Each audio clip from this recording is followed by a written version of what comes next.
Hello friends, welcome to my YouTube channel.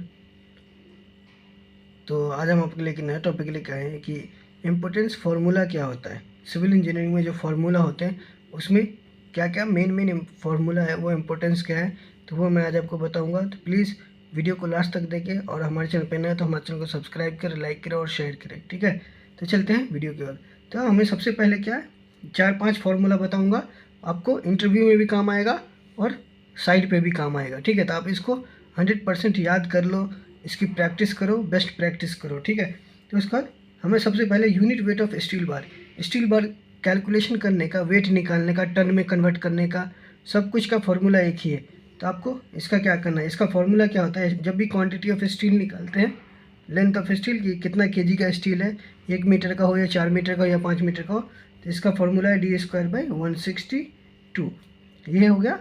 अगर आप into L होता है लेंथ, लेंथ अगर आप यहाँ पे आपका लेंथ 1 मीटर का निकाल रहे हो तो 1 लिखना, 2 मीटर का लेंथ है तो 2 लिखना, 10 मीटर का लेंथ है तो 10 लिखना, 50 मीटर लेंथ है तो 50 लिखना, 6 मीटर लेंथ है तो 6 लिखना। ठीक है, ये करके आपका ये स्टैंडर्ड है, ये हम हमेशा इंटरव्यू में पूछता है, तो ये आपको याद रखना है। ठीक है, उसका दूसरा फॉर्मूला है number of brick in work.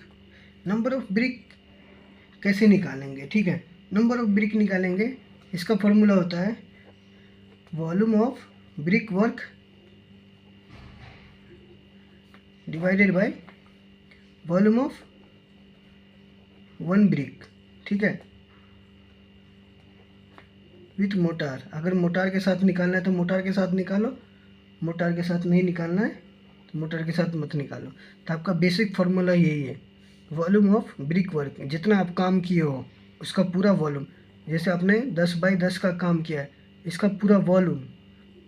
उसके बाद इसमें जो कितना ब्रिक लगा है, 1 2 3 4 5, उसके एक ब्रिक का ये टोटल डिवाइड बाय एक ब्रिक। ठीक है, एक सिंगल, उसका एरिया निकालो, उसका वॉल्यूम निकालो, इसका टोटल वॉल्यूम से डिवाइड कर दो, आपका नंबर ऑफ ब्रिक कितना लगा है वो पूरा आपको मिल जाएगा कि कितना नंबर ऑफ ब्रिक निकालना है। ठीक है, ये हो गया दूसरा। तीसरा, ट्रिपेजाइडल फुटिंग फॉर्मूला। ट्रिपेजाइडल जो अलग अलग शेप का रहता है, ठीक है, ये आपको ये शेप का रहेगा। ठीक है, तो इसका शेप का कैसे निकालोगे, ये ट्रिपेजाइडल शेप होता है। ठीक है, तो ये शेप का आपको कैसे निकालना है, तो इसका फॉर्मूला क्या होता है वो मैं बताऊंगा। जैसे आपको ये भी मिल जाएगा, इसे भी होता है ट्रिपेजाइडल शेप। ठीक है, ये होता है, ये एरिया अलग होता है, ये एरिया अलग होता है। ठीक है, 2 एरिया होता है इसमें। तो इसका फॉर्मूला क्या होता है आपको वो मैं बता दे रहा हूँ ईजी वे में। तो बस आपको ये फार्मूला में वैल्यू पुट करनी है, आपको पूरा कैलकुलेशन आंसर आ जाएगा। H/3 into A1 plus A2 plus √A1 into A2। ठीक है, A1 A2 क्यों, इसलिए एक एरिया यहाँ का रहेगा, एक एरिया ये रहेगा। ठीक है, इसलिए A1 A2 आपको जब कैलकुलेशन करोगे आपको समझ में आएगा। तो ये फॉर्मूला के थ्रू आपको पूरा आंसर, आपका वॉल्यूम निकल जाएगा ट्रेपेजॉइडल फुटिंग का। ओके, उसके बाद अब चौथा है स्टील प्लेट वेट कैलकुलेशन। जो भी हमारे पास स्टील प्लेट रहता है, हमें स्टील प्लेट का क्वांटिटी, हमें स्टील का बार का क्वांटिटी निकालना आता है, बार का वेट निकालना आता है, लेकिन स्टील प्लेट का नहीं आता। तो प्लेट का फॉर्मूला अलग होता है।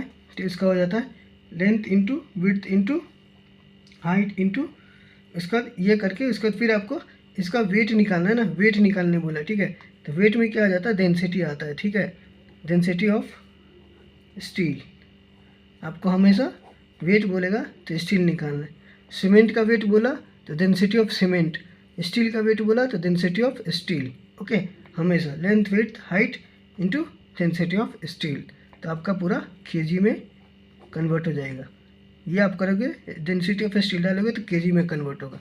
उसके बाद number of riser in stair case.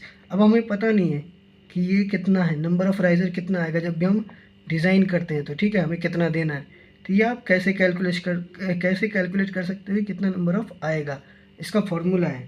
तो number of riser is equal to height of flight. Flight क्या होता है, फ्लाइट आपका हो जाता है जो भी top point, okay, height of flight, जो भी जहाँ तक आपको जाना है। उसके बाद height of riser, height of, आपको ये कितना देना है, कितना हाइट का ये होना चाहिए, ठीक है। जैसे कि आपका सीढ़ी यहाँ तक जा रहा है, ठीक है, तो ये height of flight, height of flight ये हो गया जैसे 4 मीटर, और इसका आपका थिकनेस कितना रहना चाहिए, जैसे 4 डिवाइडेड बाई कितना हो गया आपका, कितना रहता है ये 0.15, 150 रहता है, 0.15 कर दो, जो भी कैलकुलेशन आएगा उतना नंबर ऑफ आपका राइज़र हो जाएगा, ठीक है। होप आपको ये समझ में आया होगा।